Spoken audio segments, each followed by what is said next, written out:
Every single day, we make countless decisions. We wake up early, get dressed, go to work, and interact with dozens of people. Sometimes we disagree with someone, feel anger, and hurt them with our words. Other times, we say something kind. With some people, we communicate normally and calmly. The key point is this: we believe that we act based on our own decisions. But here's the real question: what percentage of those decisions are truly ours? Most people would confidently say, of course, all of them are my choices, they're my decisions. But science does not fully support that belief. Neuroscience suggests that up to 95% of our behaviors are driven by the subconscious mind, and only about 5% come from conscious choice.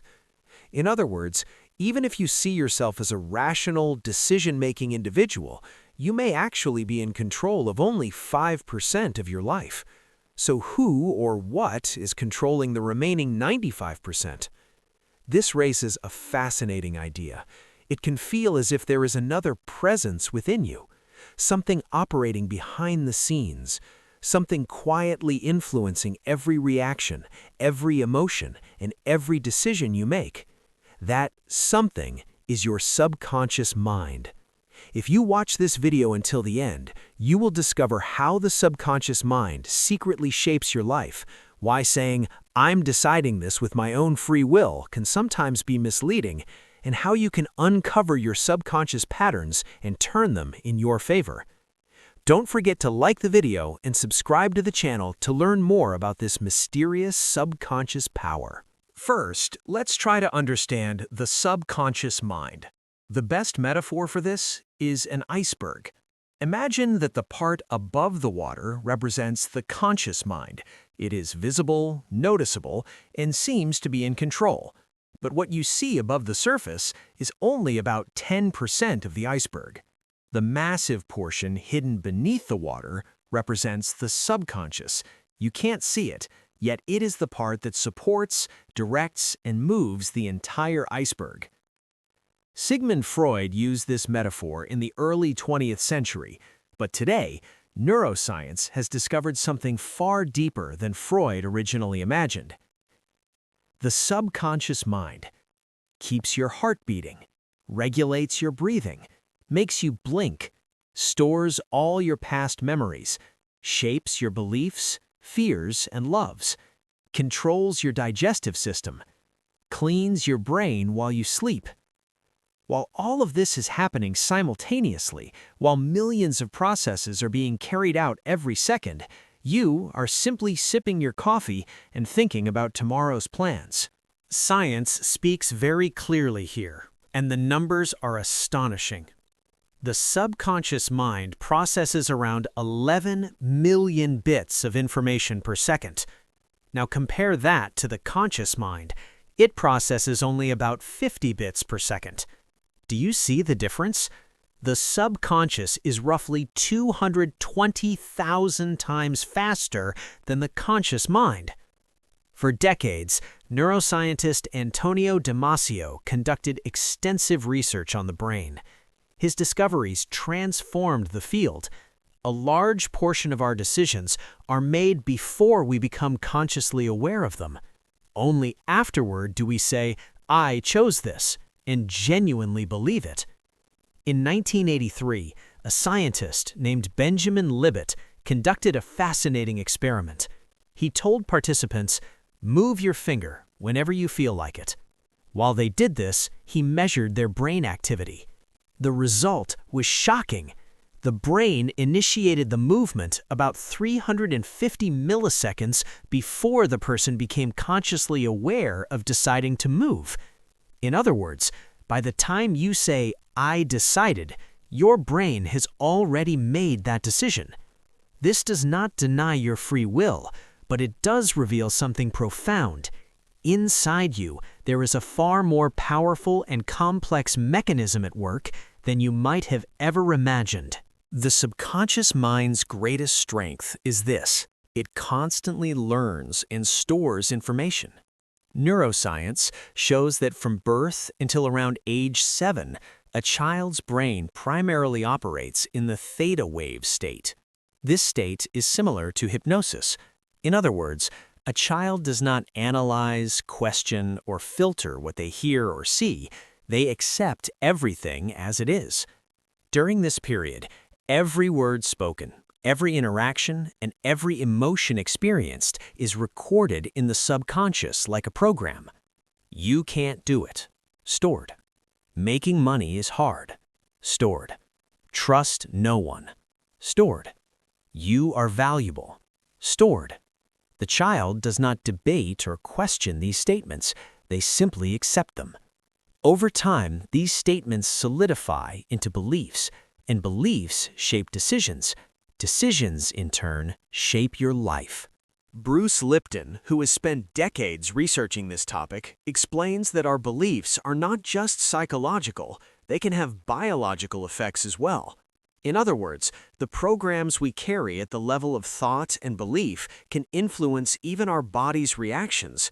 This means that a belief recorded in the subconscious during childhood, like "I'm not worthy," can later affect your choices, your relationships, and even how you treat yourself. Think about it. If deep inside you there's a program that says, "Good things don't come easily to me," you might unconsciously pull back when opportunities arise without even realizing it. The most fascinating part? These programs are not the result of conscious choice. They're simply information you absorbed at an early age. The good news is, just as they were written, they can be rewritten.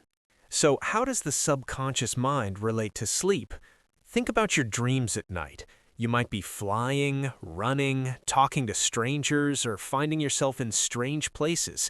These aren't just chaotic brain activity. The subconscious is sending you messages through your dreams. Harvard psychologist Deirdre Barrett spent years studying dreams and discovered that most people find solutions to their problems while dreaming. The subconscious processes information that it keeps locked away during the day and sometimes delivers the answers in the form of dreams. For example, the famous Russian chemist Dmitry Mendeleev couldn't complete the periodic table of elements.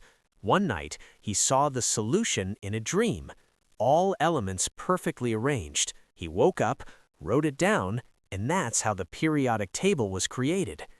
Or Paul McCartney of the Beatles heard the melody for Yesterday in a dream.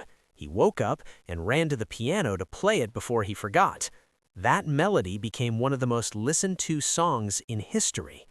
And Albert Einstein said that he got the inspiration for the theory of relativity from a dream in which he was flying alongside a beam of light. Yes, the subconscious works at night. While you sleep, it's awake. And here's another example. When you wake up in the morning, you brush your teeth automatically. You don't consciously think about every step. That's your subconscious at work.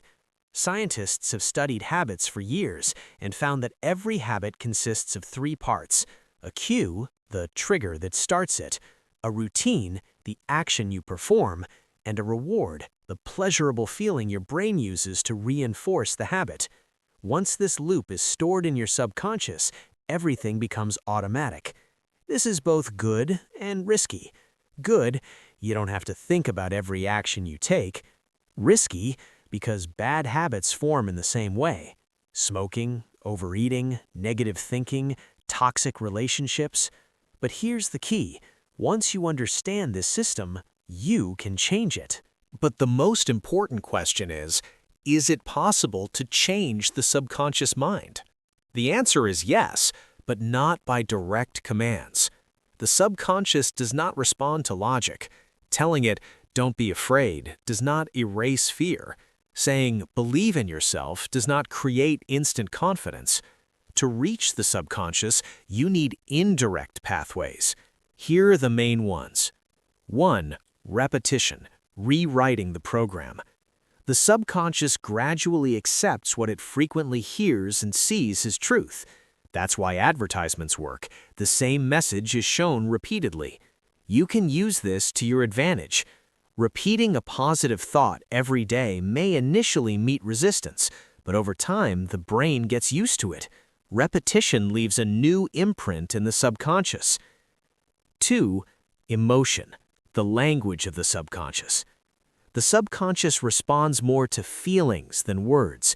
When a strong emotion is present, the information is immediately recorded. That's why scary or embarrassing memories can last for years. You can use this rule positively. Don't just say, "I will be successful." Feel it. Visualize the moment you achieve your goal. What do you see? What do you hear? What do you feel inside? The more real the emotion, the more the subconscious treats it as true. 3. Moments before sleep, the most sensitive time.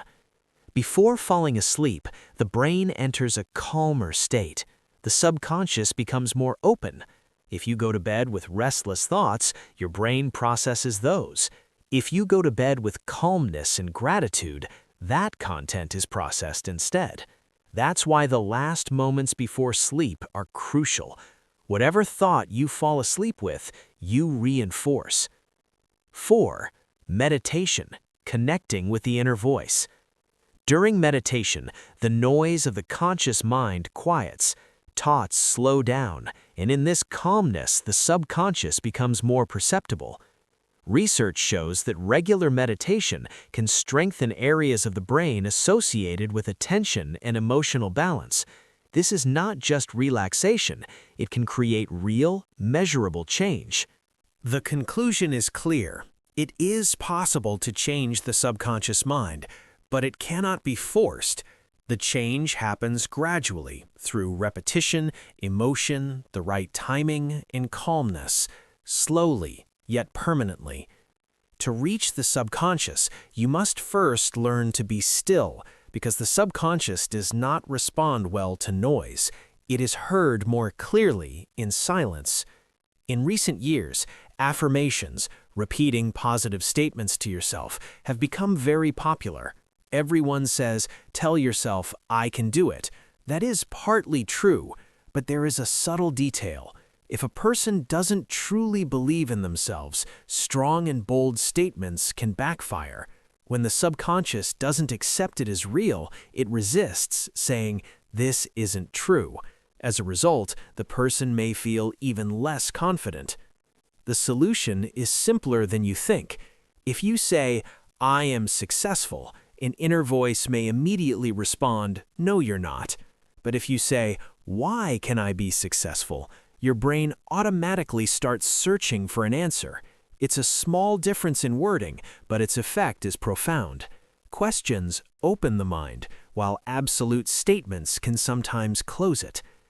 Remember, the subconscious sometimes seems to hold us back, especially when fears arise. It can feel like there is a mechanism inside us that stops our progress.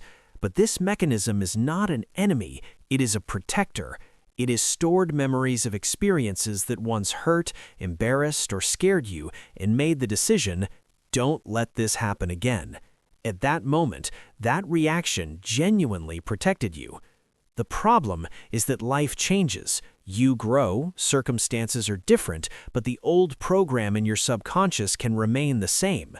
A fear experienced in childhood may continue to operate with the same intensity in adulthood, even when there is no real danger. That's why you don't need to fight your subconscious mind. You cannot force it to be silent. Instead, you need to understand it. Quietly tell yourself, "This fear was created to protect me, but now I am no longer in danger." This approach reduces internal tension, and resistance gradually weakens. So what can you do practically?